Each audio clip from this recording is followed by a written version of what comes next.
பண்ணாக்காக்களே நம்ம ஒவ்வொரு வாரமும் குரூப்போட சேர்ந்து ட்ரக்கிங் போவோம். ஆனால் இந்த தடவை ஒரு சின்ன சேஞ்சுங்க. அதே குரூப்போட சேர்ந்து ஒன் டே டிவோஷனல் ட்ரிப் போக போகிறோங்க.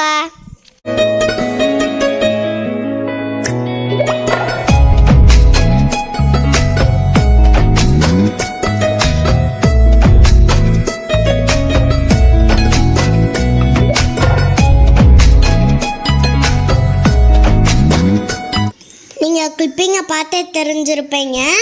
ஆமாங்க, ராமநாதபுரம் ராமேஸ்வரம் கம்ப்ளீட் ட்ரிப்புங்க. அதுவும் என்ன ஸ்பெஷல்னா வெறும் 300 ருபீஸில் ஒன் டேயில் எவ்வளோ இடத்த கவர் பண்ணலான்னு பார்க்கலாங்க.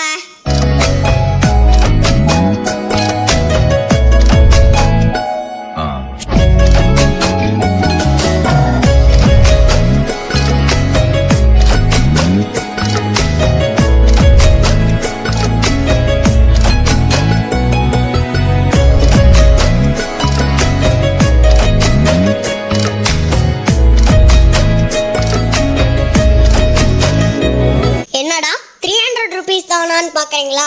ஆமாங்க, எங்கள் குரூப்பில் 20 பேர் நாங்கள்லாம் ஒரு வேனை பிடிச்சிட்டோங்க.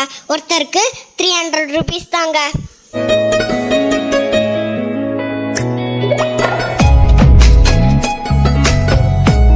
தயவு செய்து இந்த வீடியோவை ஸ்கிப் பண்ணாமல் பாருங்கள். ஏன்னா நாங்கள் இந்த வீடியோவில் நிறைய கவர் பண்ணி சொல்ல போகிறோம். அதுக்கு முன்னாடி எங்க குட்டி ஜாக்கர் சேனலை மறக்காம சப்ஸ்கிரைப் பண்ணிருங்க. நீங்க பண்ற இந்த சின்ன சப்போர்ட் எங்களுக்கு பெரிய என்கரேஜ்மெண்ட். இது ஒரு பட்ஜெட் ட்ரிப்னு கூட சொல்லாங்க.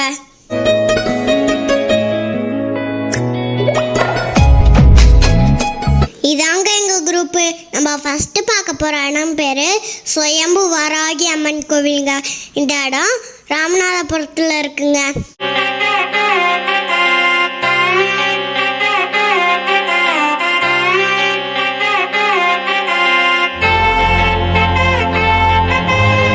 இங்கே என்ன ஸ்பெஷல்னா மக்கள் அவங்க நினச்ச காரியம் நடக்கணுங்கிறதுக்கு மஞ்சள் அரைச்சி வராகி அம்மனுக்கு சாத்துவாங்க.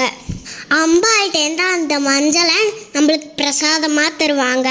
அந்த பிரசாதத்தை நம்ம சாப்பிட்டா நம்ம உடம்புல இருக்கிற எல்லா நோயும் போயிடும்னு சொல்கிறாங்க. இந்த கோவிலோட வரலாறு என்னன்னா, சிவன் இங்கே வரும்போது பார்வதி அம்பாள் இந்த குளத்துல குளிச்சுட்டு தலையை விரிச்சு போட்டு சிவன் முன்னாடி நிற்கிறா. உடனே சிவன் ஏன் இப்படி தலையை விரிச்சு போட்டு நிற்கிறேன்னு கேட்குறாரு. உடனே பார்வதி அம்பாளுக்கு கோபம் வந்து அந்த இடத்துல உட்காந்து தவம் பண்ண ஆரம்பிச்சிடறா வராகி அம்மனா.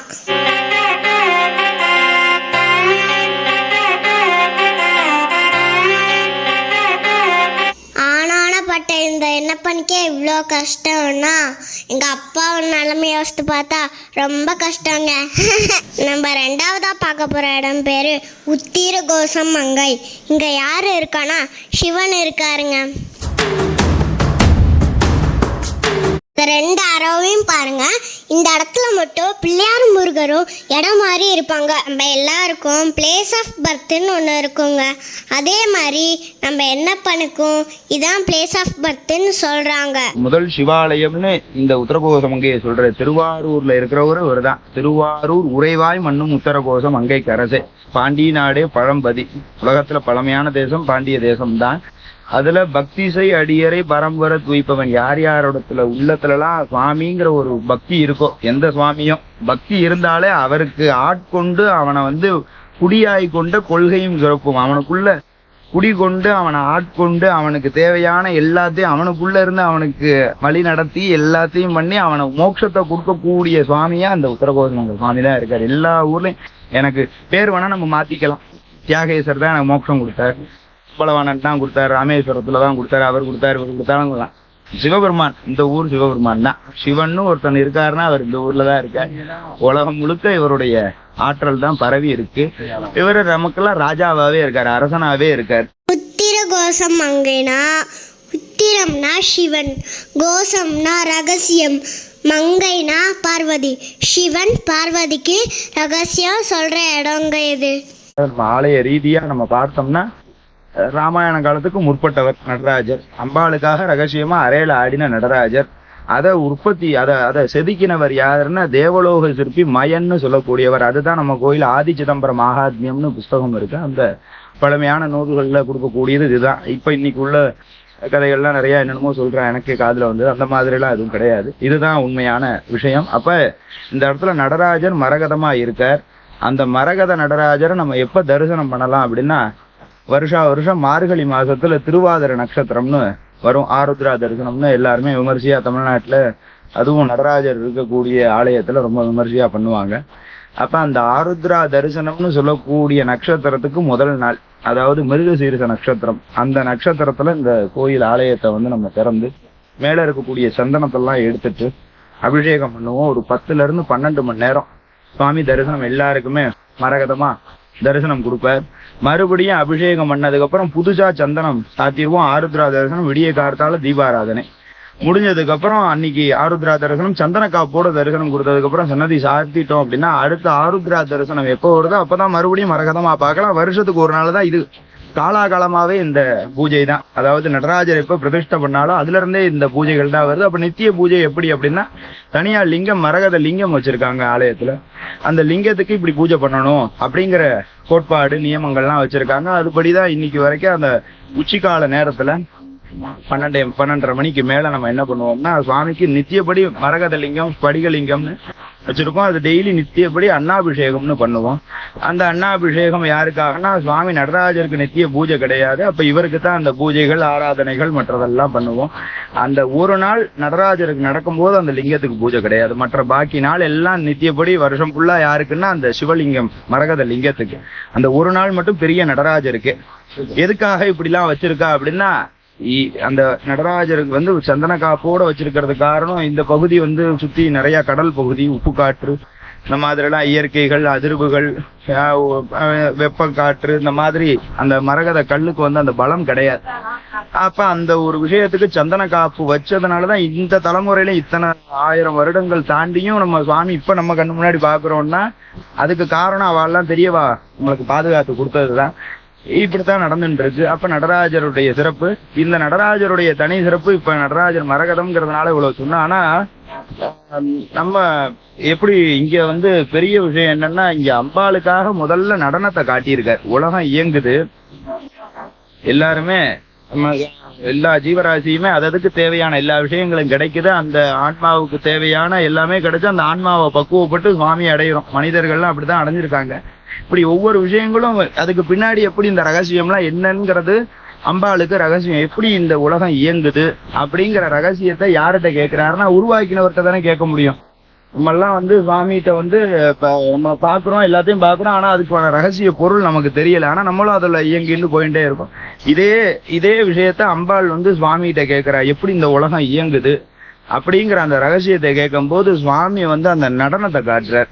நடராஜருங்கிற அந்த நடனத்தை காட்டி, அந்த நடனத்துக்குள்ள 5 தொழில் அவர் பண்றார். பஞ்ச கிருத்தியம்னு சொல்றாருல்ல, ஆக்குவாய், காப்பாய், அழிப்பாய், அருள் தருவாய், போக்குவாய்னு 5 தொழில். அந்த மாமா சொன்னதை கேட்டீங்களா?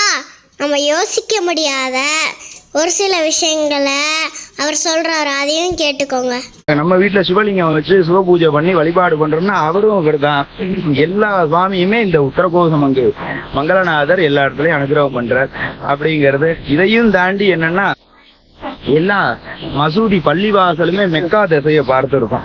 இப்ப நம்ம இந்தியா தேசத்துல பார்த்தோம்னா மேற்கு பார்த்துதான் பள்ளிவாசல் வச்சிருப்பாங்க. காரணம் கேட்டா, மேற்கு திசையை பார்த்துதான் அரபு நாட்டுல அந்த மெக்கா பள்ளிவாசல் வச்சிருக்கோம், அதனால அந்த வழிபாடுன்னு வச்சிருப்பாங்க. அதே போல அமெரிக்காவில பார்த்தோம்னா கிழக்கு பார்த்து வச்சிருப்பாங்க. 8 திசையுமே எந்த திசையை பார்த்து பள்ளிவாசல் கட்டுவான்னா, அந்த மத்தியமா உலகத்துக்கு மைய புள்ளியா அந்த மெக்காவை தான் வச்சிருப்பாங்க. அங்கதான் வந்து அந்த இறைவன் யார் இருக்கார், அவங்களுடைய மசூதியினுடைய இறைவன் இருக்காருன்னு அவங்களுடைய வழிபாட்டுல அந்த திசையை பார்த்துதான் அந்த தொழுவாங்களே. அப்ப அந்த மெக்கா எந்த திசையை பார்த்திருக்குன்னா மங்களநாதரை பார்த்திருப்பார். நம்ம சுவாமி தான் அங்கேயே இருக்காருங்கிறது நம்ம கோயில் வரலாறு. ரிஷிகள் முனிவர்கள்லாம் போய் வழிபட்டு இருக்கார். நம்ம கோயில்ல வாசல்ல போர்டு போட்டிருப்போம், அதை எழுதியிருப்போம். அது சம்பந்தமான விஷயங்கள் நம்மளுடைய புத்தகங்கள்ல இருக்கு, விஸ்தாரமா படிச்சா தெரிஞ்சுக்கலாம். அப்ப எல்லா சிவாலயத்திலையும் இவர் தான் இருக்கார். காலையில திருவனந்தல், பள்ளியற பூஜை, இது ஒரு தான் ஆரம்பிக்குது, முடியுது. சிவாலயத்தை தாண்டி இன்னொரு மதமா அவ நினைச்சிருந்தாலும் அங்க சுத்தி இங்க அடுத்த பிறவியில இங்க தானே வரணும். எங்க சுத்தினாலும் அந்த மாதிரி அந்த இடத்துலயும் இவர் தான் இருக்கார். இந்த உலக இயக்கத்துக்கு காரணமா நடராஜராவும் இங்கதான் இருக்கார். பிரமிப்புக்கு நான் சொல்றேன். அதையும் தாண்டி பெரியவாள்லாம் நம்மளுடைய திருவாசகத்துல சொல்றது என்னன்னா உத்தர மங்கை, அதாவது உத்தரன்னா சுவாமியா சொல்றார் மாணிக்க வாசகர், மங்கைனா அம்பாளா சொல்றார். அப்ப சுவாமி அம்பாள் எப்படி இருக்கா அப்படின்னா ஒவ்வொரு ஜீவராசிக்குள்ள இருக்கக்கூடிய இதய துடிப்பா இருக்காராம். இதய துடிப்புன்னா என்ன? ஒரு ஜீவன் உற்பத்தி ஆகுதுன்னா முதல்ல எதை பாப்பா? முகம் பாப்பாளா? கண்ணு, காது, மூக்கு அதெல்லாம் பார்க்க மாட்டா, துடிப்பு தான் பாப்பா. மனிதனுக்கு மட்டும் இல்ல, எல்லாத்துக்குமே அப்படித்தான்.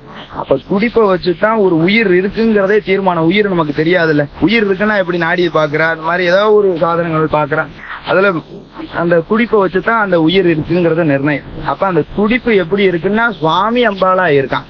உடையாள் உந்தன் நடுவிருக்கல் உந்தன் நடுவில் உடையாள் இருக்க இருவீரும் எந்தன் உள்ள இருக்க அப்படின்லாம் சொல்றாரு.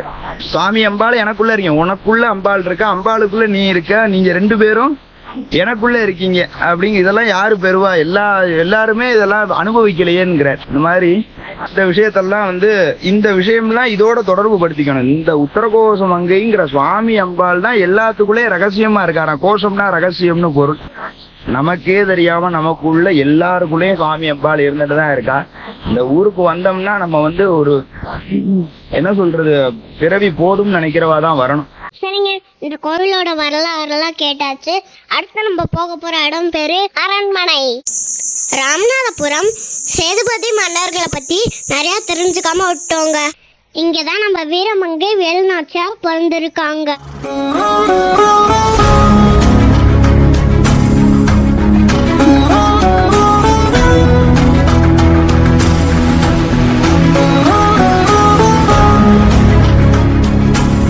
இங்கதான் வீரபாண்டிய கட்டபொம்மன் பிரிட்டிஷ்காரங்களை ஏத்து பேசிய இடங்க இது. இது பாண்டியர்கள் பயன்படுத்திய ஆயுதங்கள். இதெல்லாம் பார்க்கும்போது பிரமிப்பா இருக்கு பாருங்க.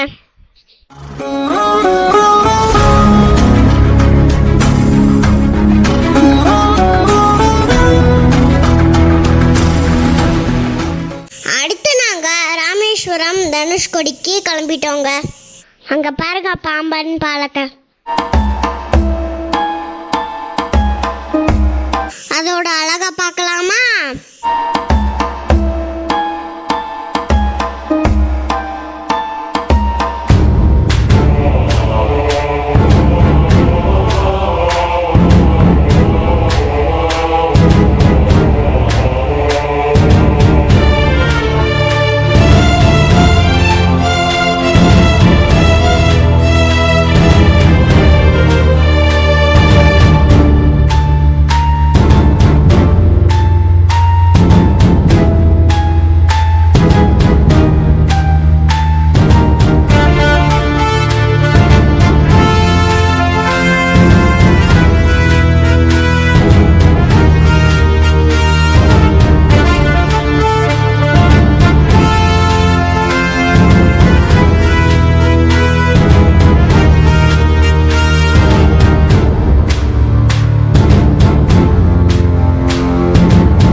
இதாங்க தனுஷ்கோடியோட எண்டு.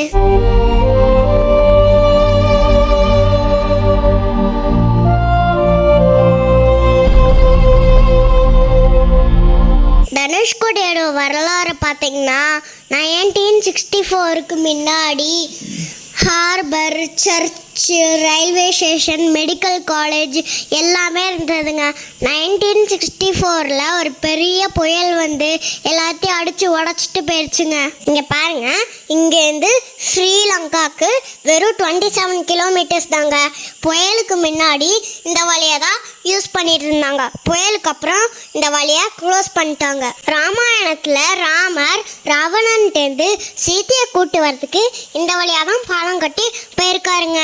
இங்க இந்தியன் ஓஷனும் பே ஆஃப் பெங்காலும் 2 கடலும் சேர்ற இடங்க இது. சரிங்க, இப்போ நம்ம ராமேஸ்வரம் கோவிலோட அழகா கல்கு பார்வையில பார்க்கலாமா?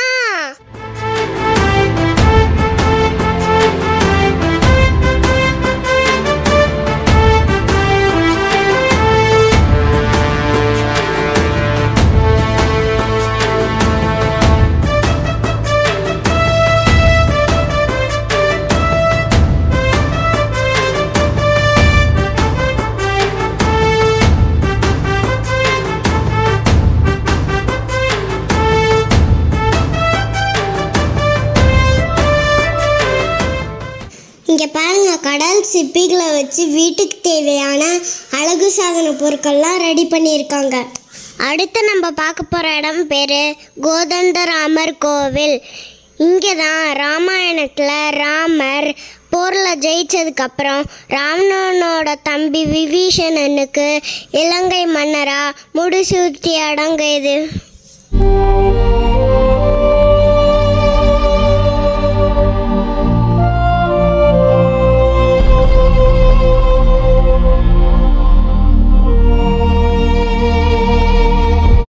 அடுத்து நம்ம பார்க்க போகிற இடம் பேர் ஜடாமுகுட தீர்த்தம். ராமாயணத்தில் ராமர் போர் முடிஞ்சு வந்ததுக்கப்புறம் இந்த குளத்தில் தாங்க அவர் உடம்புல இருந்த ரத்தத்தெல்லாம் சுத்தம் பண்ணிக்கிட்டாரு. ராமரோட தோஷம் போகிறதுக்கு சீதை இங்கே உள்ள மண்ணை தான் எடுத்து சிவலிங்கமாக கட்டி பூஜை பண்ணியிருக்காங்க. அந்த சிவன் தான் இப்போ ராமேஸ்வரம் கோவிலில் இருக்குது. நைட் டைமில் பாம்பன் பாலத்தை பாருங்கள், லைட் போட்டு எவ்வளோ அழகாக இருக்குன்னு. சரிங்க, இந்த வீடியோ பிடிச்சிருந்தா லைக் பண்ணுங்கள், கமெண்ட் பண்ணுங்கள், ஷேர் பண்ணுங்கள். மறக்காமல் கீழே உள்ள பெல் பட்டனையும் அமைக்கிருங்க. தேங்க்யூ, பாய் பாய்.